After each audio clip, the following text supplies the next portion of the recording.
umudamu yatanze miliyoni yego y'amafaranga ngo araha umugisha abakozi b'Imana. Umugabo ntiyabyakira neza, kandi ubwo yamubwira Goredeya yatanze ari ukumumenyesha.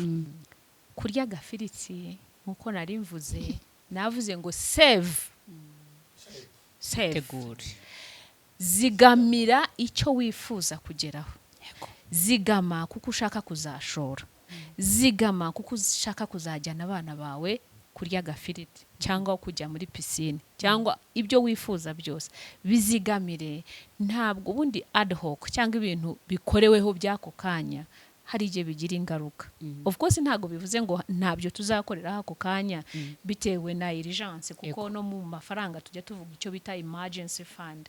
Haramutse hagize ikintu runaka kiba, nakora iki? Tureke guteza ibibazo hagati yawe na mugenzi wawe, ureke kujya ushimisha abantu hanze at the expense of your own marriage and your own relationship. Kurushako rwawe urushyire muri risk kubera ko nagushaka kugaragara nabi imbere y'abari abantu. Ntago ari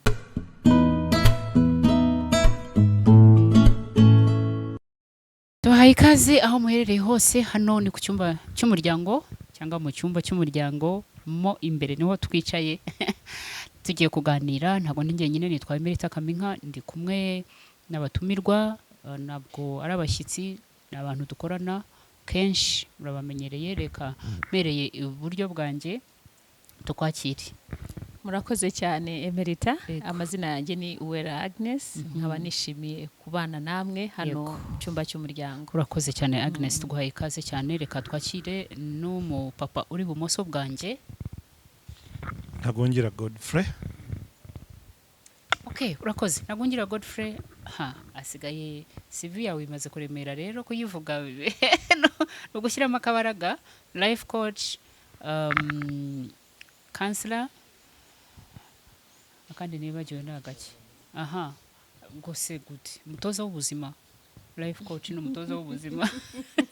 Hanyuma umujyanama w'umuryango Agnes nawe afite CV ndende, ariko reka mvugeho ko ari umuntu uhugukiwe ibijyanye n'amafaranga cyangwa ubukungu, ariko nanone n'ibya gender balance harya buriya ibijyanye n'uburinganire n'ubwuzuzanye. Uburinganire n'ubwuzuzanye. Ibyo nibyo mvuzeho, ariko hari n'ibindi byinshi cyane akora. Rero turi hano kugira ngo tuganire. Agnes, hari ikintu kirimo kugaragara hano mu muryango wacu hagati y'abashakanye, ubwo no kuvuga umugore n'umugabo, kandi ngira ngo bigwiriye cyane muri iki gihe cyacu. Ibintu ndi bwite ngo niba ari igishoro kijyanye n'imibanire cyangwa umubano w'abantu n'abandi. Ubwo wenda turaza kwitiza ijambo rivuga ngo ni social capital, aho usanga umuntu ari mu bimina nk'icumi, akaba ari muri groups zitandukanye, aho biganye muri primaire, muri secondaire, kuri université. Ubwo ni n'amatsinda y'imiryango nayo iyo ni ngombwa, nta naho wayahungira. Nabo babanye ku karo iyo ngiye aho bakuriye, nabo bakorana n'abandi nabo ku rusengero. Noneho ku rusengero naho hakabamo amatsinda. Ushobora gusanga umuntu ari muri itsinda rya protocole, ari mu itsinda ry'abagore cyangwa se abapasiteri, amatsinda nkangahe. Umuntu umwe akayabamo yose. Hari ukuntu tubana rero. Ibyo bintu byose byinvolvinga amafaranga. Ntabwo ugenda wenyine, ugendana n'ubutunzi, kandi bwa butunzi urimo urabukura mu byo mufatanyije, yaba umugore yaba umugabo. Birimo kugaragara rero ko ahantu hamwe mu miryango imwe n'imwe birimo kuzana ibintu byo kutumvikana. Ugasanga abantu rwose barabipfa, barabishwanira. Umwe arabikora abirimo, ariko undi ntago abyumva. Undi ageze naho atangira gutanga n'ibyo adafite, ageze naho atangira kujya mu madeni kugira ngo akora ikintu runaka kiri muri ya gahunda ya group runaka bahuriyemo. Reka tubiganireho ibyo bintu, abantu ukuntu babyitwaramo, kugira ngo nyine bidakomeza bigira uburemere ku miryango yacu. hari umushuti wanjye aherutse kwitaba Imana, yitabye Imana kuri 24 z'uku kwezi. Paul sana. Ariko hari ikintu twigeze kuganiraho atubwira ngo ubundi iyo ugiye gutanga ikiganiro uba ugiye gusubiza ikihe kibazo kiri muri sosiyete. Yego. Ubwo ndumva uyu munsi tugiye kuba b'umumaro kuko hari ikibazo tugiye gusubiza. Ariko duhereye ku ijambo wavuze social capital cyangwa se uburyo abantu babana n'abandi mu bice bitandukanye by'ubuzima bwabo. Mu by'ukuri ni ibisanzwe ko umuntu wuzuye, umuntu muzima, mu Cyongereza baravuga ngo human beings are social beings. Yes. Ukuvuga ngo umuntu akenera undi cyangwa akenera abandi. Hari undi muvandimwe twigeze kuganira aravuga ngo ubundi umuntu wuzuye agira icyo bita board ni ukuvuga ngo ni nka abajyanama, abantu bamuba hafi aho ngaho bamugira inama. Ibyo bintu mbivugiye iki rero? Nk'umuntu wuzuye kuko aba akeneye abandi bantu bamufasha, hari igihe twisanga dufite abo twavukanye, wenda nabo muvukana nyirizina, abo mwabanye mukiri bato, uko ugenda ukura ugira amatsinda cyangwa se groups zitandukanye. Ukagera ku rusengero, niba uri umudamu ubwo hari itsinda ry'abagore bo ku rusengero, hari itsinda ry'abinginzi, hari abari muri protocole, hari ministries zitandukanye mu rusengero. Ukisanga uzirimo. Ariko hari aho wenda nahera kukwibaza ngo ese nk'umuntu umwe ukuri kuri ngo umuhamagaro wawe uri muri izo ministries zose? Ni ikibazo mbaza hano muri family room, ariko mbaza n'abadukurikira. Yego.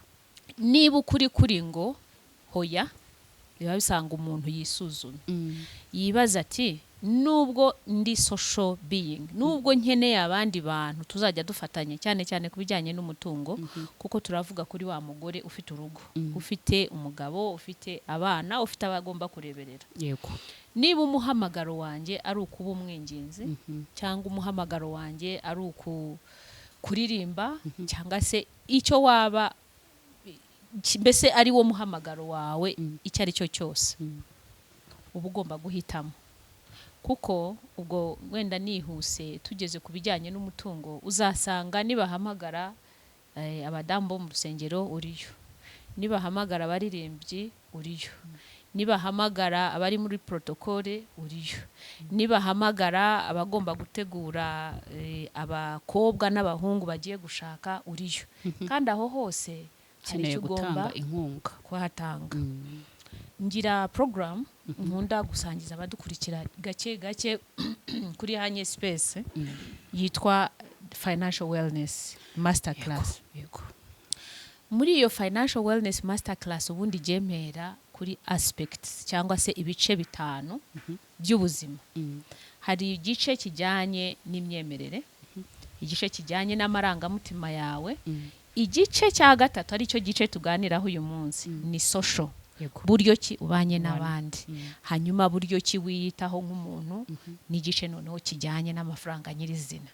Impamvu mbicagaguramo ibyo bice nuko nk'umuntu, nk'umudamu cyangwa umugabo muri urwo rugo, wagombye kumenya ngo iyo ngiye gutanga icya 10 bivuze iki ku myemerere yanjye, bivuze iki ku muryango wanjye. Sibyo? Nibuka neza ko Bibiliya itubwira ngo hari aho Yesu yavuze ngo ufite iki ngo mpereho. Nk'umudamu niba udafite cya 10 ugiye kugitanga ugikuye he? Ntago ari ukubera yuko Bibiliya itubwira, ubwo ni njyewe, ntago ari ukubera ko Bibiliya itubwira ngo dutange icya 10 ngo noneho tubyuke dutange n'ibyo tudafite, kuko icya 10 kiva mu byo twungutse wabonye. Sibyo? Niba utabibonye ukajya wenda urugero gututuriza umugabo wawe Godfrey, wenda we afite icyo yinjije, yatanze icya 10, wowe nk'umudamu ntago ufite akazi. Sibyo? Ariko urimo kumututuriza ngo ku cya 10 yatanze nawe ugomba gutanga icya 10 just kugira ngo wumve yuko ntacyo winjije. So bino bintu biba bisaba kuyungurura neza. Yego. Wenda turakomeza tuganira, ariko kuba uri umuntu ukeneye kubana n'abandi ntago bivuze gutanga ibyo udafite. byayindi bavuga ngo runaka ngo agira ubuntu butiza urugi. ku buryo ugera naho uri bucomora urugi rw'umuryango w'inzu yawe ukarutanga kubera yuko ugomba kuba mu bandi. Mu cyongereza babyita compliant, kumva ko ubwo abandi bose batanze nanjye ntegetswe gutanga. Ibyo mu by'ukuri mu kinyarwanda ni ubuntu butiza urugi. Yego. Wow. Urakoze cyane, ubivanyeyo neza. Mu minsi yashize hari cases njya kugaruka kuri Godfrey nkwibariza.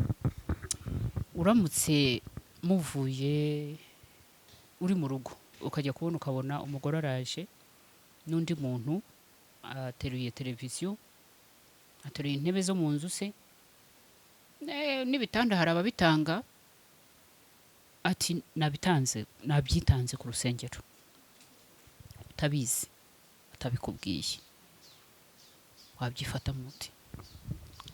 Imana yambwiye bari bari mu materaniro cyangwa mu giterane, hari umukozi w'Imana waje avuga ati ngo mutange Isaka wawe. Noneho kubera nyine buriya hari abantu banatinya n'amaso y'abantu, wari ugakomojeho akavuga ati nanjye nahagurutse cyangwa numvishije umwuka w'Imana binyemeza ko iki nicyo kintu cy'agaciro kiri aha, so tugomba kukibiba nk'imbuto, tugomba gutanga Isaka wacu kugira ngo na bya bintu turimo gusengera, na bya bintu turimo kwizerera Imana byihute. Ariko atabikubwiye nk'umuntu mu bantu. Shize muri fixe. Uvuge nkawe cyangwa uvuge muri rusange, ariko icyo kintu a friend of mine kimeze cyaba kiteye gute? Madamu w'Imana yambwiye gutanga miliyoni. Ntumva ahubwo umwuka wera yanyoboye, wari ufite n'iyo nkuru. Umudamu we agira ari nkoresha ijambo she's super spiritual. Noneho umugabo we ari aho ngaho aratuje, sinzi ko ubundi buri igipimo gipima umwuka aho ugeze bagikura he. Ntabwo ukuntu napima gakiza k'umuntu, ariko hari ibyo tureba ukabona ati uyu nguyu ashobora kuba we hari ahantu ageze mu rwego rwisumbuyeho. So umudamu yatanze miliyoni y'amafaranga ngo araha umugisha abakozi b'Imana. Umugabo ntiyabyakira neza, kandi ubwo yamubwira gorede yatanze ari ukumumenyesha. Niba yarabonye hari icyavuye kuri konte akamubaza wenda. Ariko ubundi jyewe numva hari amafaranga runaka nshobora gutanga nzi ko mugenzi wanjye atari buyagireho ikibazo. Ariko hari a certain amount ugiye mu bihumbi magana, umugabo niwe umudamu ashobora kugeraho ikibazo. Nkeka ko niba ushaka gushima Imana ubanze mu biganireho. Numvise ahantu henshi mu nsengero nyinshi ibi bintu biteje ikibazo. Ushobora kuba wowe ibyo watekerezaga ari byiza rwose, urashaka Imana yabahaye umugisha, ariko mugenzi wawe arabibona gute? Urumva? Kuko noneho iyo mumaze kubana, you are now married, you are one person. Urumva? Ni ukuvuga ko amafaranga yawe ntabwo ari ayawe gusa, naya mwese. Iyo hajemo n'abana bose bafite imigabane, yewe nuko mbyumva. None wowe urahagurutse ufashe miliyoni urayitanze, nta muntu ubizi. None uraje uratanga amakuru ko watanze miliyoni, and you expect me to say how wow, I don't think I'm gonna do that. Urumva?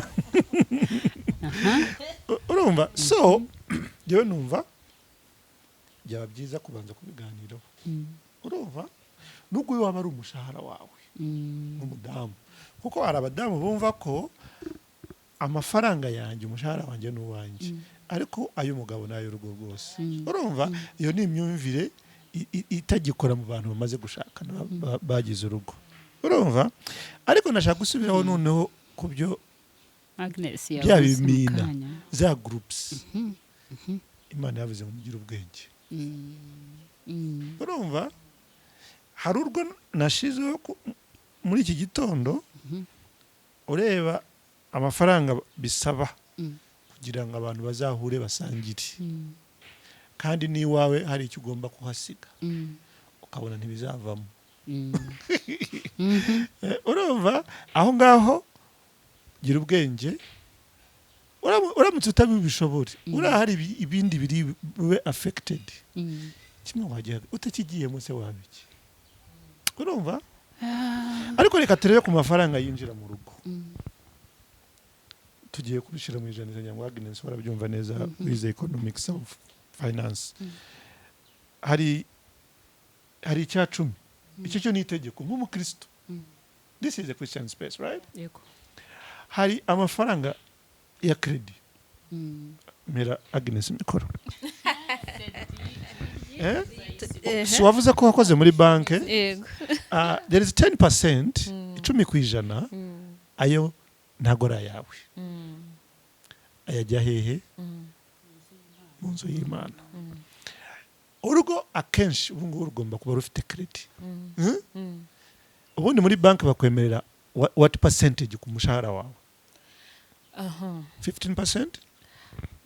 Biterwa Biterwa. mvuze ngo biterwa ariko kuri ubu by standard nibura ntago banki yafata ibirenze 30% y'amafaranga mwinjiza mwinjiza ubwo ni umugabo n'umugore cyangwa se niba ari umugore gusa n'ubundi ndavuga uwinjiza barareba kuko baba babizi ko icyo cya 10 gihari baba babizi ko abana baziga the bank doesn't care nuko leta bashize ayo mabwiriza ubwo rero wumva 30% tuyishize muri credit 10% yagiye mu nzu dusigaranye 60 sigaranye 60 iyo 60 hariho transport hariho accommodation ayinzu harimo umuriro n'amazi harimo umuriro ibindi byo izo expenses za buri munsi ubwo noneho ndashaka kureba izi groups urimo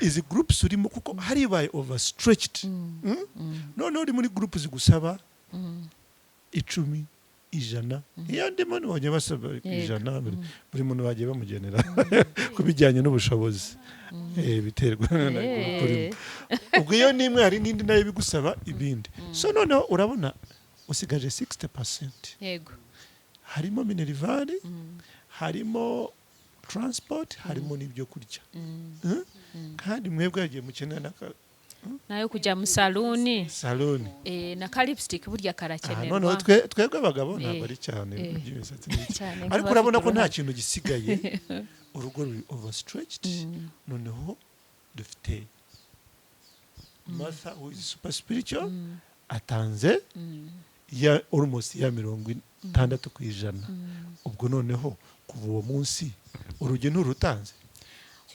warutanze watanze n'urwa kabiri nashakaga wenda kongera ku byo Godfrey yaravuze cyane cyane kuri izo groups social capital ko human beings are social capital ngiye nsaba n'abakunzi ba family room barimo kumva iki kiganiro mu by'ukuri ababwiriza butumwa benshi batubwira ko batwereka n'imirongo ya Bibiliya ko Bibiliya itubwira kumenya ubwenge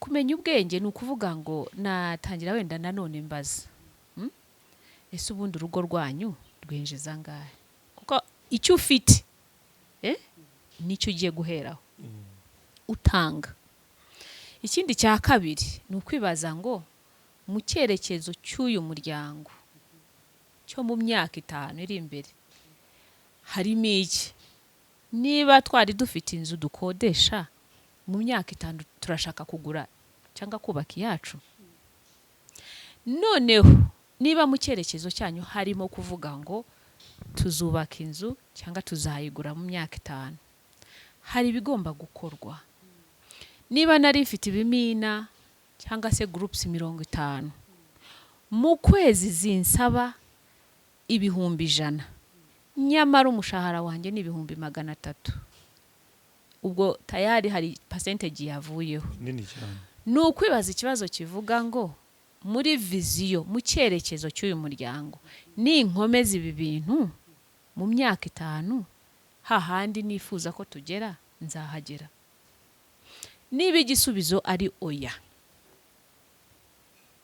bihagarike sibyo Bibiliya iratubwira ngo tumenye ubwenge hari ikindi cyanditse bakoresha ngo Imana yaravuze ngo ntabwo ari byiza kuba wenyine burya nuko abenshi bagikoresha kurushako ariko no muri izi relationships yego tukeneye abandi bantu mu buzima yego urumva kuko burya hari uwavuze ngo umukire wa mbere umuntu ufite abantu bazima mu buzima bwe aha yes so aho ngaho Yego. kakandi twavuze tugomba kugira ubwenge urumva hari igihe twagira ngo tugiye kugira sacrifice ariko mubanze mu biganireho hari akantu ushaka kuvuga umukire wa mbere n'ufite a good network abantu bari iruhande ye bamukikije ariko wenda nakwibaza ese buriya twakwemeza ko izo nshuti zawe zose cyangwa se abo bantu bose bagukikije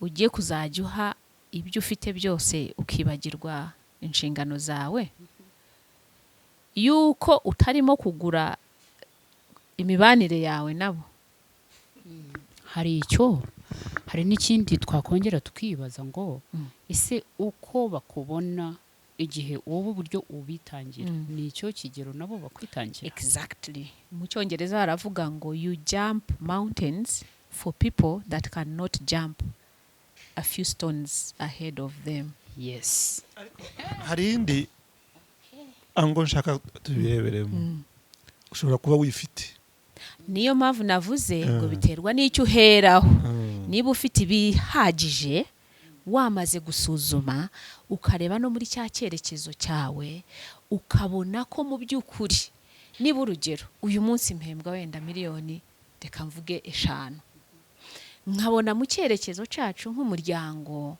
mvanyeho 1 miliyoni buri kwezi ntacyo byantwara mu by'ukuri nta kibazo sibyo ariko niba mpembwa 1 miliyoni cyangwa mpembwa 500 cyangwa 300 biterwa nanone ngomba gusubira hahandi Imana yantije mu rugo kusuzuma tubiganiraho nk'uko Godfrey abivuze nkareba se muri aya 300 yacu duhembwa ninkuramo 100 umuryango urasigarana iki okay I think I've taken over her position ariko turimo turaganira gumana mikoro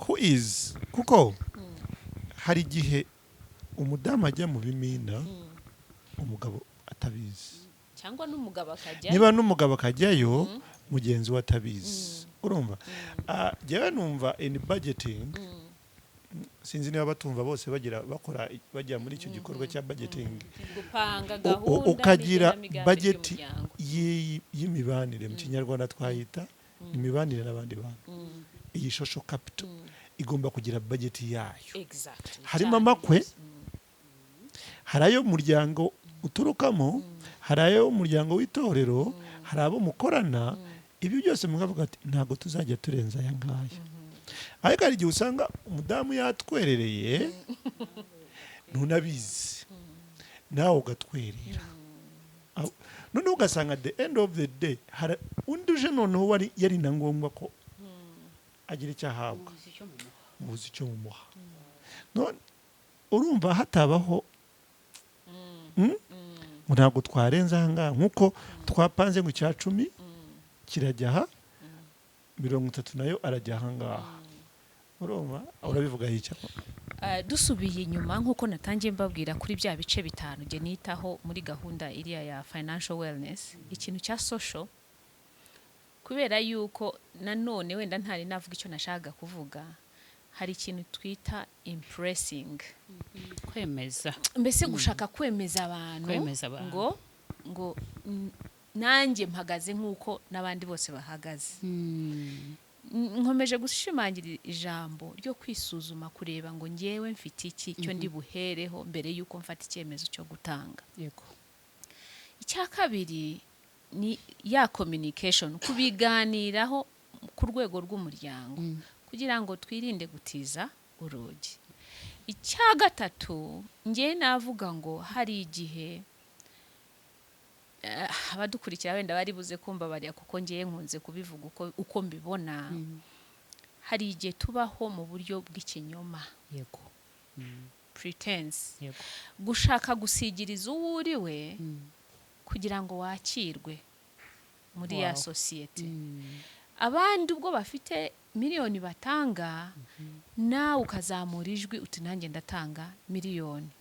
Ngiye mfite story y'umuntu ninjye byabayeho, umuntu ntago yari afite ibyo gutanga, arambwira ati anye none se ko ngiye kujya gufata overdraft muri banki y'aya mafaranga, wamfasha nawe ukamfatira overdraft kugira ngo nuzuza aya mafaranga. wow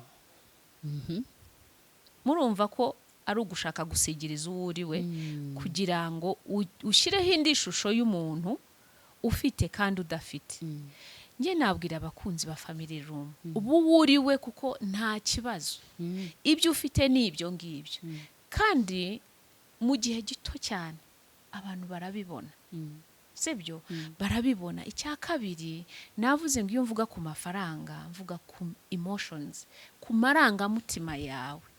Iyo wahishe uwo uriwe kugira ngo ushimishe cyangwa se ushireho indi sura, urashimisha nyine yo social capital, ariko amarangamutima yawe urimo urayakomeretsa, umeze nabi. urumva? Urabyuka umutima ukaka, wajya mu gitanda ukumva n'umugabo yagukoraho cyangwa umugore yagukoraho, ukumva ukibuka uti yababa we, amarangamutima yawe urimo urayakomeretsa kubera amafaranga wabwiye runaka ngo agutize, cyangwa ngo njye muri banki ngiye kuguza kugira ngo me Godfrey ashimishe bya bimina cyangwa se hahandi. Cyo cyari cya gatatu, ni ikintu gikomeye. So navuze kuko kukujijisha uwo uriwe kugira ngo ushimishe runaka. Bavandimwe, icyo ngicyo ntabwo cyubaka umuryango. Nibyo koko ushobora kugira inshuti iyo uzibwije ukuri. By the way, mu kuvugisha ukuri habamo ko n'aba bantu mubana batazagusaba byinshi kuko barabizi ko uko uhagaze udafite ibihagije nk'ibyo bafite, sibyo? Ikindi wenda iyi ni message ngiye nabwira nk'abantu ba collectinga cyangwa se bakora mobilization, nabo kumva ko nibyo koko of course gutanga ni byiza, kandi nge numva ko abantu rede bamaze kumva ko mu gutanga habo mu mugisha, kuko Bibiliya iratubwira ngo tanga kuruta uko wakira, sibyo? Ariko ba bantu bakora mobilisation, habamo abakora amagroupe cyangwa iki, habamo akantu ugasanga umuntu yakubiseho na ka statement, ibyo bita guilt tripping, yashizeho nk'akantu ka message ko kubatega umutego kugira ngo mwese mubahirize iriya gahunda. Araza gusigara yumva ameze nk'ucibwa iteka, nk'aho afite icyaha.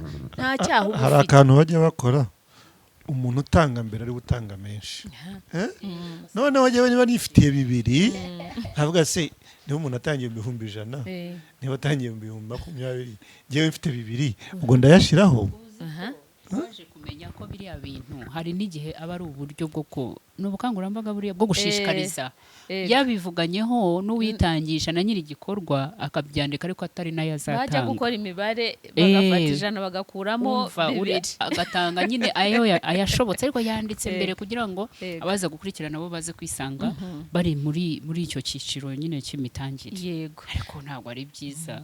Hari ikintu Godfrey yaravuzeho kijyanye na budgeting and planning. Rwose abakunzi bawe ushaka ko mufasha kubijyanye no kugira nka template, ni nk'ishusho cyangwa se ikintu umuntu yakwifashisha gupanga gahunda y'umuryango, harimo na kariya kantu ka social, ibyo twatanga, kuko ngira framework itwa SAI, urazigama ugashora kugira ngo ibyo ushoye bikure, hanyuma ugira icyo utanga. Ni SAI, ni save, invest, grow and then help. Ubwo abantu bakubona gute? Ubwo abantu Kaminka araza gushiraho contact, ariko icyo nashakaga wenda kuvuga cyane cyane si ukugira ngo twamamaze, usibye ko nabyo ntacyo bitwaye. Icyo nshaka kuvuga nuko ubishaka yaguhamagara ukaduhuza kugira ngo dufashe kugira gahunda ukamenya ngo mu mafaranga twinjije nk'umuryango ntabwo ari ukugenda nk'igikundi bahamagaye ururu mwese mukagenda. Dusuzume turebe mu by'ukuri ese niba twinjije aya dushobora gupanga muri ubu buryo ugasigazamo na kandi kari busohokana abana bawe ukabagurira agafiriti. Ubu se wowe urabyuka buri gitondo ukajya mu kazi sibyo ugakora ku wa mbere kwa kabiri ukwezi kukarangira abana bawe wenda mu rugo ntiwatetse agafiriti kandi niyo waba ugateka mu rugo buriya agafiriti hari ahantu karyohera kurusha ko mu rugo sibyo. Iyo bajyanye ukabagurira ako gafiriti hanze y'urugo bumva ko hari ikindi kirere sibyo. Turi mu isi imaze kugenda itera imbere ntabwo abana bazarira mu rugo gusa ariko bisaba kubitegurira gahunda. Iyo template ngira ngo nanjye nzagushaka ariko hari akantu yewe no kwibaza. Urabona ko dufashe amafaranga yinjira mu rugo ku gihe cy'ukwezi noneho ibintu biba biri tight biri ku murongo ariko hari igihe usanga bamwe bibagiwe wa murongo bagiye kurya ka gafiriti ko hanze basohotse bagiye ahantu bagiye spending a night there noneho nyuma y'iyo minsi pain starts. Ako kantu numvaga nako ukanogeje neza kuko usanga nyine hari cya kintu bavuze dushaka kwemeza ariko uremeza nde kandi ejo ari wowe uzagira kwemeza no kwigereranya ni nko kurushanwa n'akantu ka competition nako kazemo. Urumva muri nk'itsinda ry'abavandimwe n'urugero bo bari bujye ku Gisenyi mu minsi mikuru se twebwe turasigara oya natwe tugomba gushakisha uburyo niba ari n'iyo nguzanyo tuyifate ariko tugende. Ubundi nyine navuze ngo iyo ni pretense ni ugushaka kwijijisha no gushushanya uko utari gushushanya gushyiraho ishusho itariyo. None se abavandimwe bawe ko muvukana ko bakuzi utari wagera naho ugeze uribwira ko batabizi yuko udafite ubushobozi bwo kujya ku Gisenyi? Ntabwo nshaka ko babimenya. Ariko buriya ukuri iteka kurasohoka kandi ukuri kurafasha kuko iyo muvuye ku Gisenyi uraza ugahamagara uti my little sister Agnes or my elder sister Agnes nta cumi wandusha kandi muvuye ku Gisenyi mwese bivuze ngo n'ubundi ugarutse gusaba kandi waragiye mu murongo w'abandi. Ikintu nabisubiriza wenda nsubirije hamwe n'icyo Godfrey yaravuze kurya agafiriti nkuko nari mvuze navuze ngo save zigamira icyo wifuza kugeraho. Zigama kuko ushaka kuzashora, zigama kuko ushaka kuzajyana abana bawe kurya agafiriti cyangwa kujya muri pisine cyangwa ibyo wifuza byose bizigamire. Ntabwo ubundi ad hoc cyangwa ibintu bikoreweho by'ako kanya hari igihe bigira ingaruka. Of course ntabwo bivuze ngo ntabyo tuzakorera ako kanya bitewe na urgence kuko no mu mafaranga tujya tuvuga icyo bita emergency fund. Haramutse hagize ikintu runaka kiba nakora iki sibyo? So bivuze ngo rero iyo firiti hari ikintu twita wheel of life. Kuri wheel of life cyangwa se uruziga rw'ubuzima hariho akantu kanditseho fun kwishimana n'abana bawe, impano zawe kuba zasohoka, kuba mwagira ahantu musangirira. Ni igice kimwe mu bice 8 umuntu ashobora kuzigamira. Ese warakizigamiye cyangwa baravuga ngo ifiriti uti twagiye, bavuga ngo tujye muri stade uti twagiye, wowe ibyawe n'ubwo kugenda. Yego, ako kantu ngira ngo turimo turakora financial literacy training. Hari uvuga ngo naba ntafite n'ibimpagize none se nda saving iki? Ariko hari yewe umushumba wanjye muri Amerika Canada we yajyaga savinga kuri anniversary yabo kajya savinga make wa munsi ukajya kugera afite amafaranga yafata icyumba muri 5-star hotel. Urumva na madamu akibaza se umugabo amafaranga yakuye ariko hari ahantu yanaga kakana so ninde ninde usevinga ni wa mukire niba ni wa wundi mudafite nayo kurya kuko aravuga ati gusa yayandi na savings tugiye kuburara se nayakurayo ibyo bindi bavuga ngo atakugeza ku ruyenzi hajya uyarira amandazi ukiryamira. Twahereye ku cyo Kaminka mu kiganiro yabimburiye atubwira ku bijyanye na social capital n'ukuntu influencinga imibereho yacu. Ibyo ari byo byose tuzagira abantu pe iruhande bakubwira ngo atakugeza ku ruyenzi uyarira Nyabugogo cyangwa se Kigali. Ariko icy'ingenzi ni uko wowe umenya ngo mu rugendo rwanjye niki nshaka kugeraho. Tuvugishije ukuri ibintu byose mu buzima biba bisa nkaho byihuta sibyo. Ariko tufashe nk'urugero rw'igihugu turimo u Rwanda, it is as a result of vision. Nukwera kugira icyerekezo, intumbero. Ikindi cya kabiri ngiye mfata ingero kuri iki gihugu cyane ni sacrifice. Sibyo, hari ibintu ushobora kwigomwa au niveau y'umuryango, au niveau ya societe, au niveau y'abo bantu bose bagukikije. Sibyo, none se ntagiye wenda muri anniversaire y'umuntu ngo ni inshuti ya mushuti wa mushuti, ntagiyeyo nabiki. Society yanjye iransaba ngo twese tugira agakanzu nk'aka ngaka keza Kaminka yambaye. Ubwo twese tugomba kujya kuburara cyangwa se kujya gute kugira ngo tugure amakanzu. Urakoze kuvuga akantu k'agakanzu ubwo nyine n'ama dress codes mubizi ko izo parties nyinshi baba bashyizeho icyo ugomba kwambara. Yes.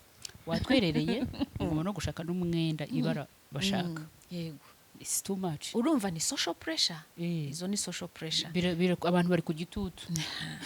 Ubwo rero ibyo bitutu nge navuga ngo muri financial wellness, mbyita financial wellness atari uko nirengagije ko hari financial literacy.